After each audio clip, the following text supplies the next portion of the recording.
কাঠের ভেতরে 1000 দিনার। তাওয়াক্কুলের অলৌকিক প্রতিদান।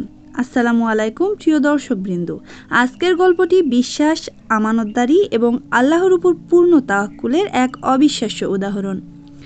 এই ঘটনাটি বর্ণনা করেছেন আবু হুরায়রা রাদিয়াল্লাহু তাআলা আনহু, যিনি এটি শুনেছিলেন মুহাম্মদ সাল্লাল্লাহু আলাইহি ওয়াসাল্লামের কাছ থেকে। বনী ইসরাইলের যুগে এক ব্যক্তি আরেক ব্যক্তির কাছে 1000 দিনার ঋণ চাইল।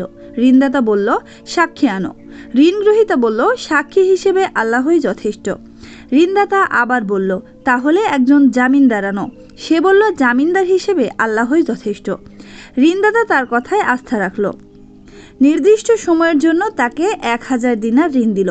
ঋণগ্রহীতা ব্যবসার কাজে সমুদ্র পথে সফরে গেল। কাজ শেষ করে সে নির্ধারিত সময়ে ঋণ শোধ করতে চাইল, কিন্তু কোনো নৌযান পেল না। দিন পেরিয়ে যাচ্ছে, সময় ঘনিয়ে আসছে, কিন্তু বাহন নেই। তখন সে একটি কাঠের টুকরো নিল, সেটিতে ছিদ্র করে 1000 দিনার ও একটি চিঠি ভরে দিল। তারপর সমুদ্র তীরে দাঁড়িয়ে বলল, হে আল্লাহ, তুমি জানো আমি অমুকের কাছে ঋণ নিয়েছিলাম। সে সাক্ষী ও জামিন চেয়েছিল। আমি বলেছিলাম আল্লাহই যথেষ্ট। আমি যথাসাধ্য চেষ্টা করেছি সময় মতো পৌঁছাতে, কিন্তু বাহন পাইনি। তাই আমি এই আমানত তোমার হাতে সুপর্দ করলাম। এই বলে সে কাঠটি সমুদ্রে নিক্ষেপ করলো। অন্যদিকে ঋণদাতা প্রতিদিন সমুদ্র তীরে গিয়ে অপেক্ষা করত, হয়তো ঋণ গ্রহীতা আসবে।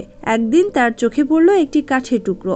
সে সেটি জ্বালানি হিসেবে বাড়ি নিয়ে এলো। কাঠটি চিরতেই ভেতর থেকে বের হলো দিনার আর একটি চিঠি।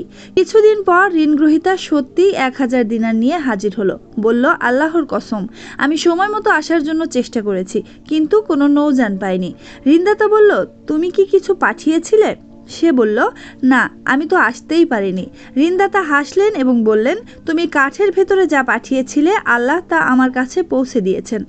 এই গল্প আমাদের শেখায় যে ব্যক্তি আমানতদার ও আল্লাহ ভীরু, আল্লাহ তার কাজ নিজেই সম্পন্ন করেন। তাওয়াক্কুল মানে বসে থাকা নয়, চেষ্টা করার পর ফল আল্লাহর হাতে ছেড়ে দেওয়া। আল্লাহ আমাদের সত্যবাদী ও আমানতদার বানান। আমিন।